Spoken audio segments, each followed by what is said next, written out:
Hello दोस्तों, मैं doctor Chandrashekhar मां विचार नियमित फीस पर चुका हूँ। सबसे पहले महाशिवरात्रि पर्व का मेरे सभी सब्सक्राइबर दोस्तों को ढेर सारी शुभकामनाएं स्वीकार हूँ।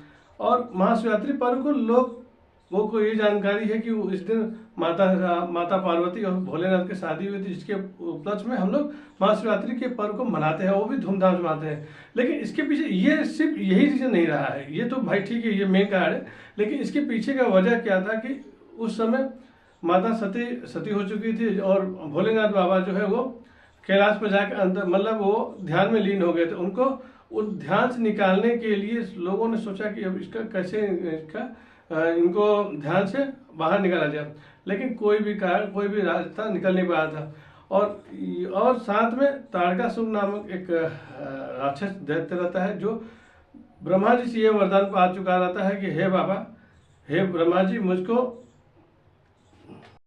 तारकासुर को अच्छी तरह पता था कि भोलेनाथ अब चूंकि माता सती हो चुकी हैं और ये संभव ही नहीं था कि अब उनकी शादी या विवाह हो पाए, और वो अच्छी तरह जानता था, जिसके वजह से उन्होंने ब्रह्मा जी से उसने ब्रह्मा जी से ये वर मांग लिया कि हे प्रभु, हे ब्रह्मा जी, मुझको जब भी मुझको मृत्यु हो तो मुझको महादेव के पुत्र के द्वारा ही मेरी मृत्यु होनी चाहिए। तो इस पर ब्रह्मा जी ने कहा कि तथास्तु। अब इसके बाद तारकासुर सोचा कि अब तो मैं अमर हो गया। लेकिन कहा जाता है ना कि आप कितनी भी चतुराइयाँ क्यों न करें, कितने भी बुद्धि विवेक क्यों न लड़ा लें, लेकिन एक ऊपर वाला है जो सिस्टम के साथ चलता रहता है, वो रास्ता बनाता रहता है।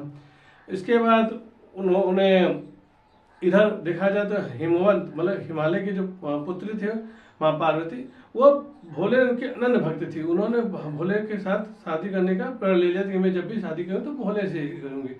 और उसके बाद उन्होंने माँ पार्वती भोले जी से महादेव से ही शादी करना चाहती थी, और उन्होंने महादेव के सामने गई और उन्होंने कहा कि मैं आपसे विवाह करना चाहती हूँ।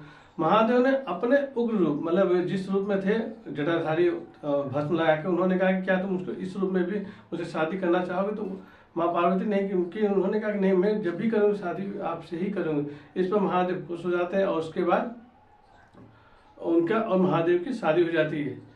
उसी दिन की बात है कि उसके बाद वो उनके द्वारा कार्तिकेय भगवान का जन्म होता है और भगवान कार्तिकेय तारकासुर का वध करता है। इन सभी चीज़ों के पीछे रीजन ये रहा है कि जब भी ऊपर वाला कुछ करता है या जब भी वो चाहता है कि नहीं इसको कैसे मेंटेन करना है, कैसे इसको रास्ते पर ले आना है, तो वो पहले से व्यवस्था होती रहती है। हाँ, ये मैंने कहा ना, कर्म करते रहना चाहिए, कर्म के पीछे कभी भी हाथ अपने कर्म से कभी पीछे नहीं होना चाहिए। कर्म करते रहिए, एक ऊपर वाला है जो आपको हमेशा रास्ता दिखाता है और वही आपको आगे तक ले जाता है। इन्हीं सब चीज़ों मैं डॉक्टर चंद्रशेखर मोटिवेशन फिर उपस्थित दूंगा। एक बात और सबसे जरूर कहना चाहूँगा कि देखिए, महादेव को महादेव इसलिए नहीं कहा जाता है, नहीं, जो आदमी जितना ही झुकता है, यानी जो भी आदमी समाज के कल्याण के लिए सोचता है वो भी महादेव हो सकता है। समुद्र मंथन के समय सभी लोग देवी देवता सभी लोग परेशान थे कि ये जो विष निकला इसको कौन ग्रहण करे, क्योंकि सभी लोग जानते थे अगर विष कोई भी ग्रहण करे तो उसके मृत्यु निश्चित है। इस पर महादेव ने कहा कि नहीं, मैं ही इस विष का पालन उसको अपने धारण करूंगा। इस पर माता पार्वती भी बोली कि नहीं, आप भी अगर धारण करेंगे तो आपकी भी मृत्यु निश्चित है। तो उस पर महादेव ने कहा कि नहीं, मैं इसको धार तो जरूंगा लेकिन उसको कंठ से नीचे नहीं आने दूंगा। जिसके वजह से ऐसा हुआ, उन्होंने विष को धारण किया, लेकिन हाँ कुछ समय बाद उनको भी बेचैनी होने लगी। जिसके बाद माता पार्वती ने भांग का लेप बनाया और उनके गर्दन पर लगाया, जिसकी वजह से उनको ठंडक महसूस होने लगी। और इसीलिए कहा जाता है जो भी व्यक्ति के दिमाग में जिस दिन ये आ जाता है कि वो सबका भलाई के प्रति समर्पित हो जाए, सोचने लगता है, तो बाद में हर आदमी महादेव बन सकता है, महादेव की श्रेणी में आ जाता है। मैंने कहा ना, कोई भी आदमी अपने सिर्फ और सिर्फ कर्मों की वजह से महादेव बना, ब्रह्मा जी बने, विष्णु जी बने, श्री कृष्ण बने, राम जी प्रभु श्री राम बने, ये इनका जो कर्म था जिसकी वजह से इन्होंने एक साधारण मनुष्य से वो भगवान की श्रेणी में हो गए। और आपके कर्म ही आपको ये बताएगा कि आप आगे क्या कर सकते हैं या आपका क्या प्रसिद्धि होगी। इसलिए कहा जाता है जितना अधिक हो सके लोगों को में प्यार बांटते चले और लोगों से सम्मान, जितना आप दूसरों को सम्मान देंगे आपको ऊपर वाला अपने आप सम्मान देगा। तो कोशिश करें आपके वजह से किसी का भी दिल न दुखे और जितना हो सके लोगों का भलाई करते चले और जितना अधिक हो सके लोगों में खुशियां बांटते चले। जय माता दी, जय मां विंध्यवासिनी।